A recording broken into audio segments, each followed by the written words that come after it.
क्या आप जानते हैं कि गाजा पट्टी पर चल रहे तनाव ने अब मुस्लिम वर्ल्ड को दो फाड़ कर दिया है।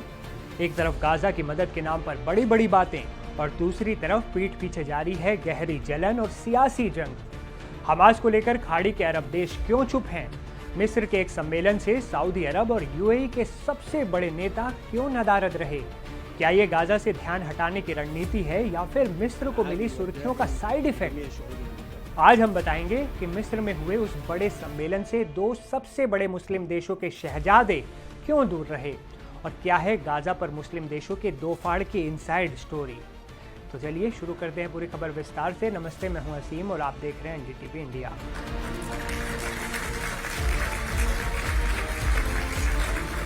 गाजा को लेकर हुए युद्ध विराम पर जश्न मनाने और आगे की रणनीति तय करने के लिए मिस्र के शर्म अल शेख में दुनिया के दिग्गज जुटे। अमेरिका के राष्ट्रपति डोनाल्ड ट्रंप और मिस्र के राष्ट्रपति अब्देल फतेह अल सीसी ने मिलकर इस बड़े सम्मेलन की अध्यक्षता की।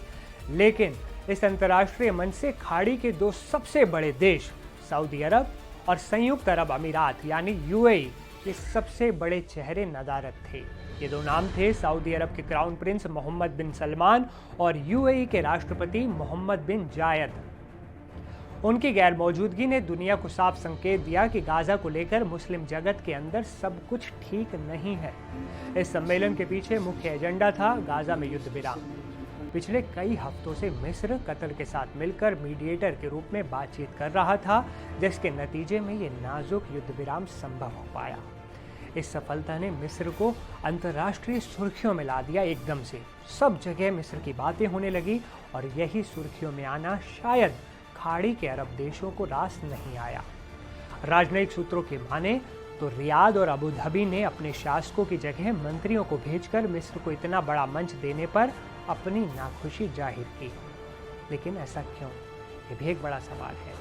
दरअसल मिस्र ऐतिहासिक रूप से अरब जगत की एक बड़ी शक्ति रहा है, लेकिन हाल के सालों में खाड़ी देशों की बढ़ती समृद्धि के चलते उसकी आर्थिक स्थिति कमजोर हुई। सऊदी और यूएई खुद को आर्थिक रूप से कहीं ज़्यादा मजबूत और बलवान समझते हैं और मिस्र को अपने आगे छोटा समझते हैं और छोटे साझेदार के तौर पर उसे देखते हैं। खाड़ी के दोनों देशों का मानना है कि गाजा समझौते में मीडिएटर के लिए उन्हें भी मान्यता मिलनी चाहिए थी। वे मिस्र को क्रेडिट देने को तो तैयार बिल्कुल नहीं थे।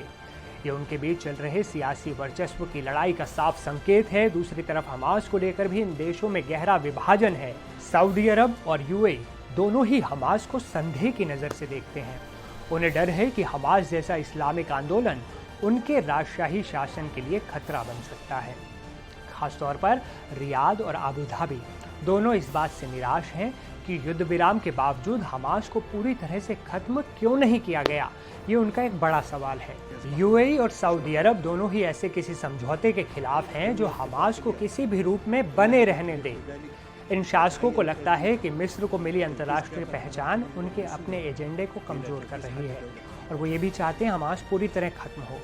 खासकर तब जब सऊदी क्राउन प्रिंस मोहम्मद बिन सलमान खुद को अरब जगत के नए शांति दूत के रूप में पेश करने की कोशिश करते हैं। ऐसे में मिस्र का ऊंचा उठना उन्हें रास नहीं आया शायद। तो साफ है कि गाजा के मुद्दे पर एक तरफ इजराइल और हमास की जंग है तो दूसरी तरफ अरब देशों के भीतर वर्चस्व, जलन और सियासी मतभेद की जंग चल रही है। अब देखना यह है क्या ये आंतरिक दो फाड़ मुस्लिम देशों की एकता को और कमजोर कर देंगे। आपको क्या लगता है? इस सवाल पर आपकी राय का हमें कमेंट में ज़रूर इंतज़ार रहेगा। इस वीडियो में फिलहाल इतना ही। आपसे फिर होगी मुलाकात एक नए वीडियो में। तब तक के लिए नमस्कार।